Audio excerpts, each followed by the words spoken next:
విజయవాడ సమీపంలోని గొల్లపూడిలో ఉద్రిక్తత నెలకొంది. తమకు రావాల్సిన బకాయిలను వెంటనే విడుదల చేయాలంటూ Navyandhra RWS and S contractors association ఆధ్వర్యంలో కాంట్రాక్టర్లు భారీ ధర్నాకు దిగారు.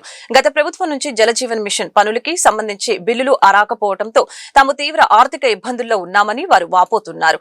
నెల రోజులుగా శాంతియుతంగా నిరసన తెలుపుతున్నా ప్రభుత్వం నుంచి ఎలాంటి స్పందన లేకపోవడంపై కాంట్రాక్టర్లు ఆగ్రహం వ్యక్తం చేశారు. రాష్ట్ర వ్యాప్తంగా ఇంటింటికి త్రాగునీటి కుళాయి కనెక్షన్లు ఇచ్చే జలజీవన్ మిషన్ పనుల్ని పూర్తిగా చేసిన కాంట్రాక్టర్ల పరిస్థితి ఇప్పుడు అగమ్య గోచరంగా మారింది. గొల్లపూడిలోని rural water works and sanitary engineering కార్యాలయం వేదికగా Navyandhra RWS and S contractors association ప్రతినిధులు తమ నిరసనని ఉధృతం చేయడం జరిగింది. పనుల కోసం బ్యాంకుల నుంచి తెచ్చిన ఓడీలకు బయట తెచ్చిన అప్పులకు వడ్డీలు కట్టలేక కుటుంబాలు రోడ్డున పడే స్థితికి చేరుకున్నామని కన్నీరు మున్నీరుగా విలిపిస్తూ ఉన్నారు. ప్రభుత్వం తక్షణమే స్పందించి తమ బకాయిలు విడుదల చేయాలని, లేకపోతే తమకు ఆత్మహత్యల శరణ్యమని కాంట్రాక్టర్లు హెచ్చరించారు. ఆల్రెడీ సెక్రటరీ గారు మాటిచ్చారు కదండి, వాళ్ళు వస్తానంటే ఎందుకులే పని అయిపోతుందని చెప్పి ఆగమన్నాను అని తగ్గి చెప్పుకోవాల్సి వచ్చింది. అయిపోయిందా?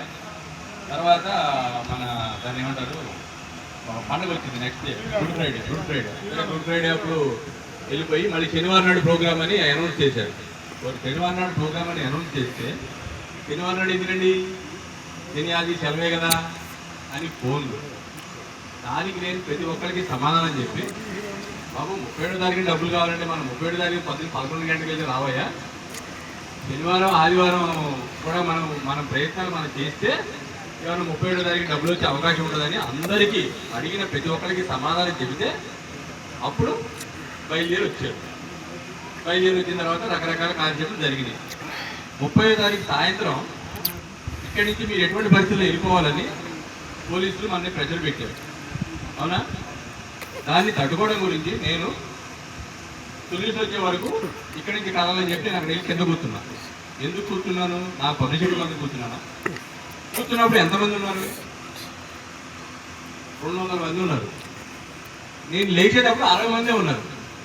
మరి ఎందుకు లేరు చెప్పండి? ఎందుకు లేరు? మరి ఆ 200 మంది ఈ మనిషి లేచేదాకా ఉంటుంది, లేదా ఆ మనిషితో పాటుగా కూర్చోవాలి అక్కడ. ఎందుకు లేదు అని అడుగుతున్నా నేను. First point. ఇంకోటి, ఇది స్పర్శ గురించి అది క్లారిటీ లేదు కాబట్టి స్టేట్ గవర్నమెంట్కి 800 కోట్లు 1000 కోట్లు పెద్ద బడ్డెన్ కాదు. 31వ తారీఖు 2000 చిల్లర కోట్లు పింఛన్ కొడతారు, ఇంకో దానికి కొడతారు, ఇంకో మున్సిపాలిటీకి ఇస్తారు, ఆడవాళ్ళకి బస్సులకి ఇస్తారు, ఇంకోటికి ఇస్తారు. మనకెందుకు ఇరు? ఏదో విధంగా 2 తడవల్లోనో 3 తడవల్లోనో మనకు క్లియర్ చేయగలరు.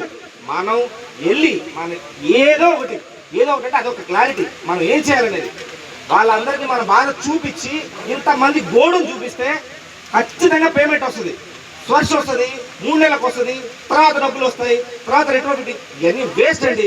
స్టేట్ గవర్నమెంట్ మనకు డబ్బులు ఇచ్చేయాలి, లేకపోతే లేదు.